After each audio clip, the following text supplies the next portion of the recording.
Hey, everybody, and welcome back to the show. I'm betting a lot of you've thought about this before, but hmm have you ever spent like a whole night just like Oh, yeah. tossing and turning, wondering, what if I had picked a totally different major in college? Yeah, it's a What? question a lot of people ask themselves. On today's deep dive, we're going to unpack that whole college major regret thing. Yeah. Like, why does it happen so often?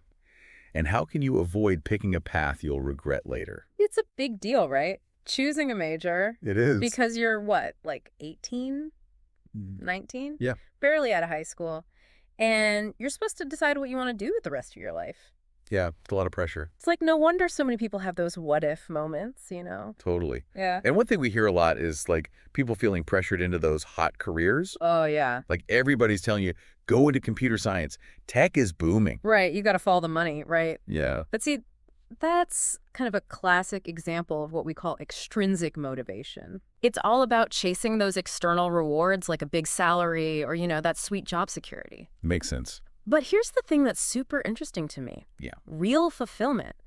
It usually comes from intrinsic motivation, Hmm. meaning doing something you genuinely like, Yeah. that you find meaningful, Right. even if it doesn't seem like the most practical path at first. I totally get that. Actually, I have a good friend who went all in on computer science Oh, yeah. because everyone was saying it was like a guaranteed path to success. Right. Yeah. But he ended up completely burned out. Hated the work. It turned out coding just wasn't his thing. Yeah. Tough lesson.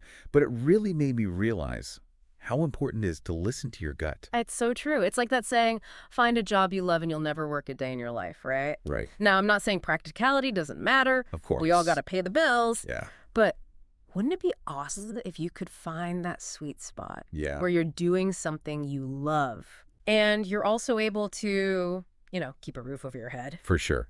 But sometimes it's not even about the career. Right. Some people regret their majors because they felt like they were just rehashing high school. Oh, yeah. Like it was boring, not challenging at all. Yeah.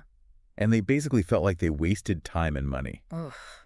Yeah, that's a tough one. Right. And that's why it's so important to do your research. Yeah. Like, before you declare that major, Right. don't just go off those fancy brochures or rankings. Right.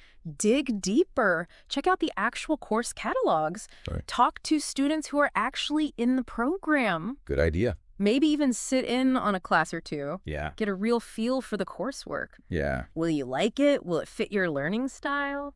So important. And speaking of expectations, it seems like a lot of people wish they had majored in things like history or philosophy Interesting. or even finance. Yeah. Subjects that didn't seem directly related to a career back then, but actually provide a ton of valuable transferable skills. Oh, absolutely. You hit the nail on the head there. Yeah. People think that their major dictates their entire career path, Right. when in reality, any tough academic program gives you a set of skills that you can use in so many different areas. Mm-hmm. Take history majors, for example. Yeah. They get really good at analyzing information, building arguments, and communicating effectively. Yeah. Those skills are gold in fields like law, journalism, even marketing. That's true.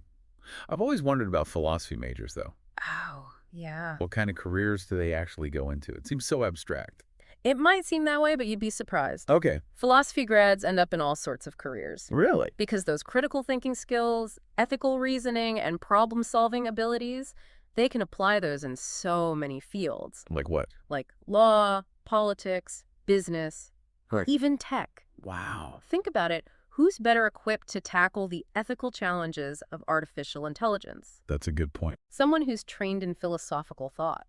Yeah, I never thought of it that way. Right. It really shows how a major that seems impractical can actually give you a huge advantage. Totally. Right. And we can't forget about family and cultural expectations. Oh, absolutely. They play a big role in our major choices, too. Huge. Sometimes that pressure, even if it comes from a good place, can push us towards paths that don't really align with our own values and goals. It's true. So true. And it can be really hard to navigate that, It is. especially when you're young and trying to figure everything out. Right.